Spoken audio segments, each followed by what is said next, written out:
Alone in the darkness of a night, cameras captured Michaela Shunick riding her bicycle back home, but moments later, she disappeared.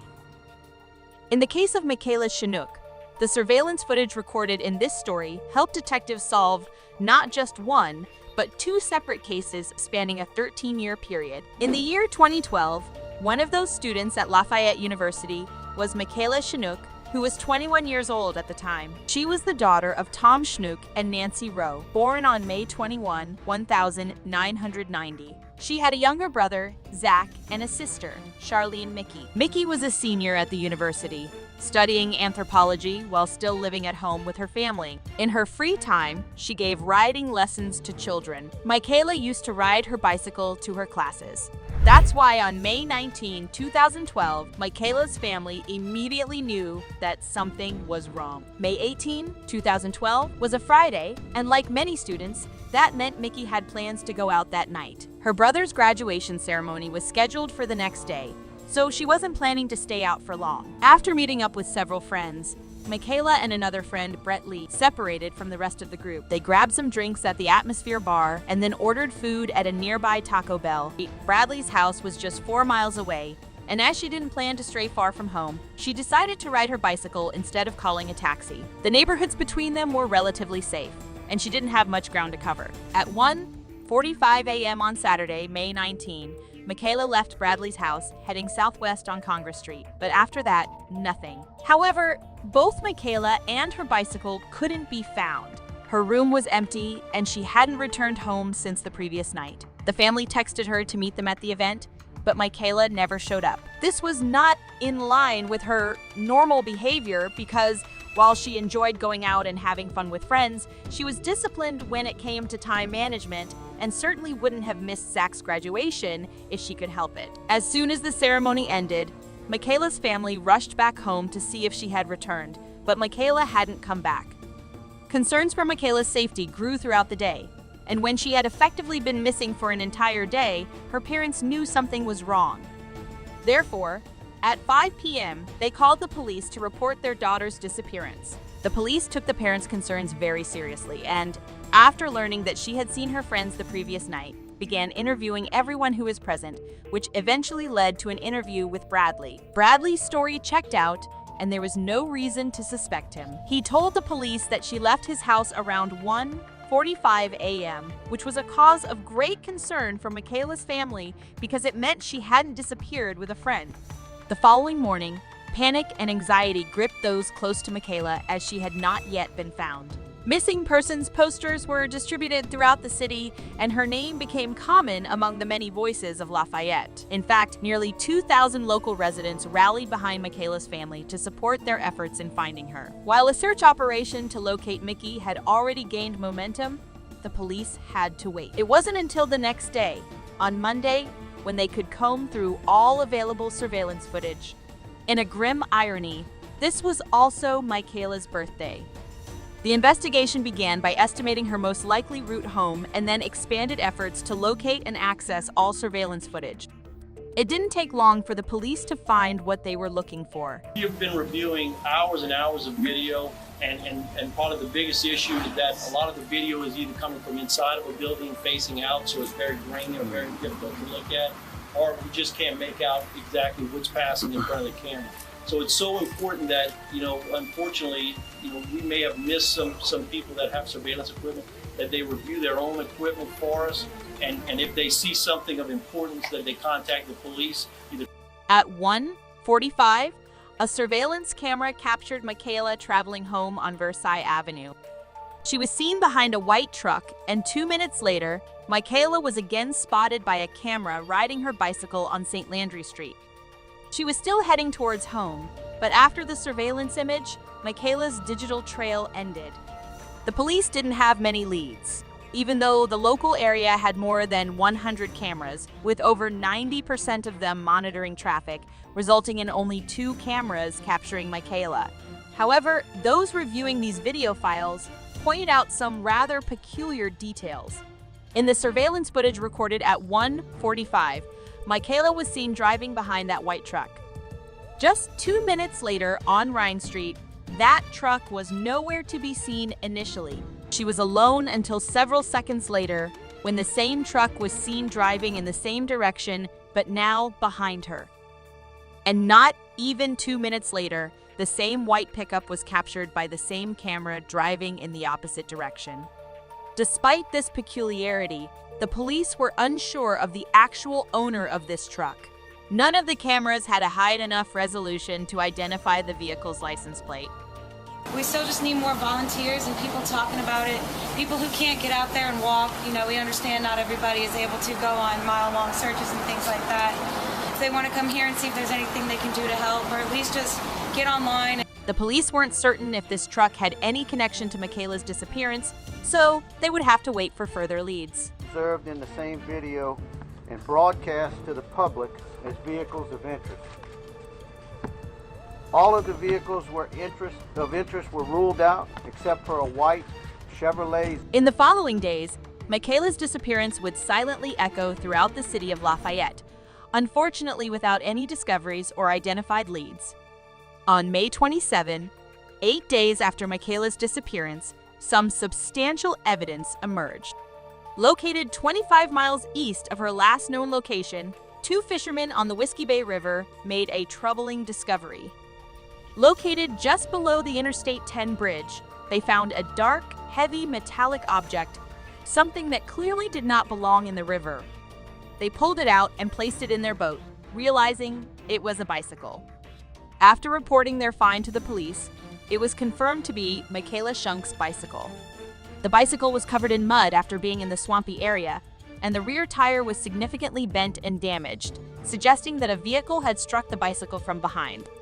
With this new discovery, investigators and the city of Lafayette were extremely concerned that the next item they would find in one of the rivers would be Michaela's body.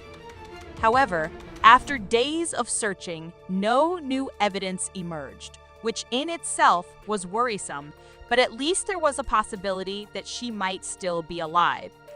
If she's still alive, no matter what's happened, we can handle that. If not, we'll handle that too. A few days later, another substantial lead came to light. A call was made to report that someone they knew had been acting extremely altered and paranoid since Michaela's disappearance. We don't care about whoever has her, we care about my sister. Furthermore, this person had also gone missing the same weekend as Michaela's disappearance, and upon returning home, had multiple knife wounds on his body. Tracking, the name of this man was Brandon Scott Lavergne, and at the time, he was 33 years old. He had served 3 years in the military, but was now an offshore oil platform mechanic. The tip came from Brandon's future father-in-law, who became suspicious when Brandon claimed to have been in New Orleans when he was supposedly stabbed during a robbery. However, his story didn't make sense as he had no connections in New Orleans. As if by a twist of fate, a second tip soon arrived from a local car dealership stating that Brandon had appeared after the weekend of Michaela's disappearance to request a new white truck, claiming his previous truck of the same model and color had been stolen a few days before. The salesman noted that Brandon became agitated when, by sheer coincidence, Michaela's face appeared on the television screen above him. With all these concerning details swirling around him, investigators were very interested in learning more about Brandon Lavergne. What they discovered was shocking. Despite having a fiancé, Brandon had multiple girlfriends across the state, and to make matters worse, he was addicted to escort services. Furthermore, Brandon was a registered sex offender, convicted in 2000 and serving 8 years in prison. The police decided to investigate Brandon's story of being robbed on the weekend of Michaela's disappearance, and after interviewing the gas station owner where he claimed to have been robbed, they found it was a complete lie because he was never there. They then decided to look into the story of his stolen truck. Brandon claimed that a few days earlier, his truck had been stolen while he was visiting Texas. In response, the police contacted the local sheriff where his vehicle had been stolen, and to their surprise, they discovered that Brandon's truck had been found. It was in a field, burned beyond recognition. The fire had been so intense that it had incinerated almost everything inside the vehicle. This wasn't good news for the investigators because they could no longer link Brandon's truck to Michaela's case through DNA evidence. However, they could at least identify the truck through Brandon's license plate. With Brandon's license plate now in their possession, the police rechecked all local surveillance cameras and found something of great interest.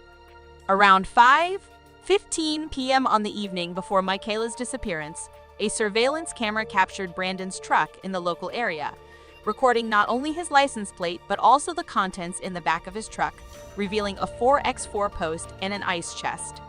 When they compared this image to the surveillance footage of Michaela as she was biking home, remarkably, the 4x4 post and ice chest were still visible. With concerning information, investigators discovered that Brandon had checked himself into a nearby hospital a day after Michaela's disappearance. This was related to his mysterious knife wounds. The police finally believed they had enough evidence to prove that Brandon was responsible for Mickey's disappearance, but with no sign of Michaela or her body, there were obvious risks in arresting him.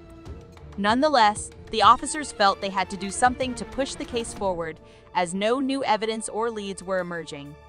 Therefore, on July 5, 17 days since Mickey's disappearance, he was arrested during a traffic stop.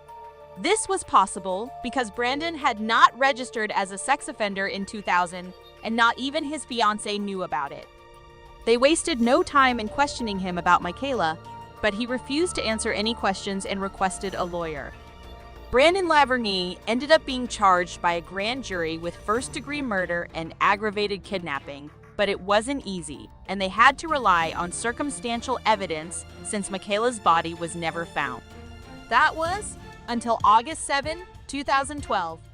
Weeks of searching for a missing Lafayette College student, police have made a break in the case. Lafayette police say a tip from a concerned citizen helped lead to an arrest in the Mickey Shunick case. Schunick has been missing since May, and now a man is in custody for her murder. Police have arrested 33-year-old Brandon Lavergne on charges of kidnapping and first-degree murder.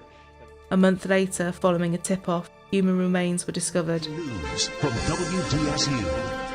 A Lafayette TV station is reporting that police have discovered human remains, and the report indicates the body may be that of Mickey Shunick. The 21-year-old disappeared from Lafayette back in May. Now officials in that community have not made any statements about this discovery, but KLFY is reporting a body was found today in Evangeline Parish, and police are on scene at an undisclosed location conducting a search that is related to the... With Brandon in custody and Michaela's body now discovered, all the investigators needed to do was connect their suspect to the victim, which was proving to be difficult. To expedite the process, they sought permission from Michaela's family to negotiate a deal with Brandon. With Louisiana accepting the death penalty, Brandon would be legally fighting for his life, and the police knew this terrified him. They offered a deal: confess to the murder of Michaela and be spared from the death penalty. What the police obtained in return was far more than they had expected. Brandon admitted to killing Michaela Shunick and, even worse, confessed to murdering another young woman in 1999, a year before his previous convictions. In July 1999, Lisa Pate, a mother of two, went missing and was found under floorboards in October 1999. Unfortunately, the state of her body was too deteriorated to determine who had killed her or how. As for Michaela's story, it turns out she had fought bravely for her life. Brandon claimed that the whole incident was an accident. Apparently, he was drunk while driving and accidentally struck her. According to him, the situation escalated when she attacked him with pepper spray in the face. But given his history, this is a story highly likely to have been fabricated. When I looked up, and she was right there in my grill, I slammed my brakes and I hit it. And I was worried because I was drinking stuff, I was a convicted felon, and I had a gun in the truck. And I was like, man, I said, I wasn't even worried about so much her hitting her. I was worried more about, getting caught with that gun, But we started arguing back and forth, and I started getting mad. And I guess that's when she started getting spooked. She reached down to grab the phone. And I panicked, and that's when I grabbed the knife, and I said, don't call the cops. I said, I ain't playing with you, so put down the phone. And she just kind of started, she's like staring at me. I started stabbing her, You know, I tried to stab her, I'm guessing maybe 4 or 5 times, and I caught myself, and I was like, I said, what, I was like, man, what the f is happening? She popped up and stabbed me dead in my chest. I hollered out, I shot. I shot one time, with the gun, and I jumped out of the truck, and I was. He was found guilty of the murder of Michaela Shunick and Lisa Pate, and as a direct result, received 2 sentences of life imprisonment without the possibility of parole.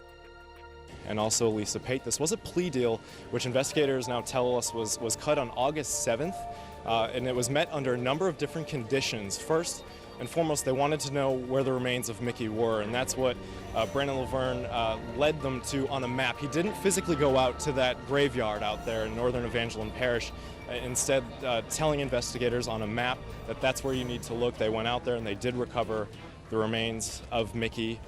Some of the other conditions that were met, he had to go through a mental exam, a psychological exam, which he did, but there were a number of conditions. This plea deal on August 7th, the death penalty, as you remember, was on the table. That is now off the table. Brandon Lavergne was quickly escorted out of the courtroom, where he will be spending the rest of his life behind bars. This is a very developing situation. We're going to...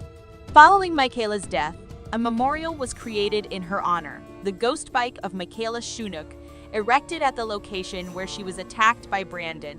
Her family established a website in her memory, which also aims to raise awareness about registered sex offenders in the area.